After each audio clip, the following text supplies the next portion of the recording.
नमस्कार, सनातन शुक्ल आपका स्वागत करता है। बात करेंगे भारतीय संविधान की। भारतीय संविधान क्यों 26 जनवरी 1950 के दिन लागू हुआ। 9 दिसंबर 1946 को पहली बैठक हुई जिसमें अस्थायी अध्यक्ष डॉक्टर सच्चिदानंद सिन्हा जी थे। 11 दिसंबर 1946 को जब बैठक हुई तो उसमें डॉक्टर राजेंद्र प्रसाद जी स्थायी अध्यक्ष बना दिए गए। 13 दिसंबर 1946 को पंडित जवाहरलाल नेहरू जी ने उद्देश्य प्रस्ताव पारित किया।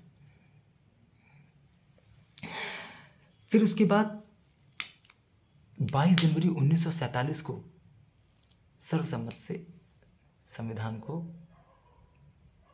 बनकर तैयार हो गया।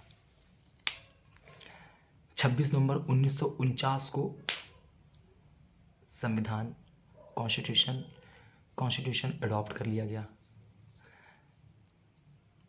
जब 26 नवंबर 1949 को कॉन्स्टिट्यूशन बन गया तो वो 2 महीने रुका रहा संविधान। क्या वजह थी 26 जनवरी 1950 के दिन लागू करने की, वो बस मैं यहाँ पर बताऊँगा।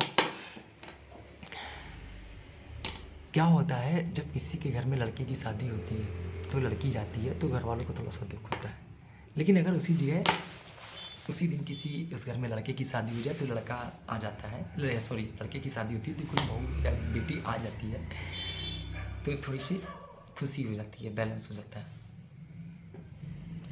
क्या हुआ, बात 1929 की है। लाहौर अधिवेशन चल रहा था कांग्रेस का। पंडित जवाहरलाल नेहरू जी थे।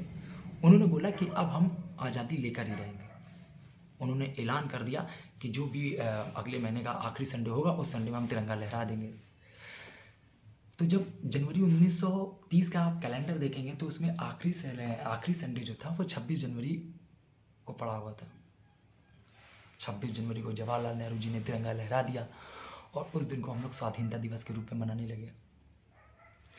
अब इधर हमारा जब देश आज़ाद हुआ तो अंग्रेज ने बोला जब कॉन्स्टिट्यूशन बन जाएगा तभी आज़ादी मिलेगी। तो 26 नवंबर 1949 को हमारा कॉन्स्टिट्यूशन लागू हो गया था। अब एक तरफ हम देश में उस दिन खुशी मनाते हैं, जब कॉन्स्टिट्यूशन लागू हो गया था तो स्वाधीनता दिवस नहीं मना सकते थे, क्योंकि स्वाधीनता दिवस तो हम तब मना रहे थे जब हम आज़ाद नहीं हुए थे। फिर तो ये हुआ कि 2 महीने रोक लिया जाता है और 26 जनवरी 1950 के दिन इसको लागू कर दिया जाएगा और उसी दिन हम स्वाधीनता दिवस मनाते तो उसी दिन हम संविधान अपना लागू करते हैं। तो बस इस वजह से 2 महीने संविधान लेट लागू हुआ। तब से 26 जनवरी 1950 को हम गणतंत्र दिवस के रूप में मनाते हैं और इस बार हमारा 74वां गणतंत्र दिवस था। Thank you. अगर कुछ गलती हो तो प्लीज़ कमेंट में बताइएगा।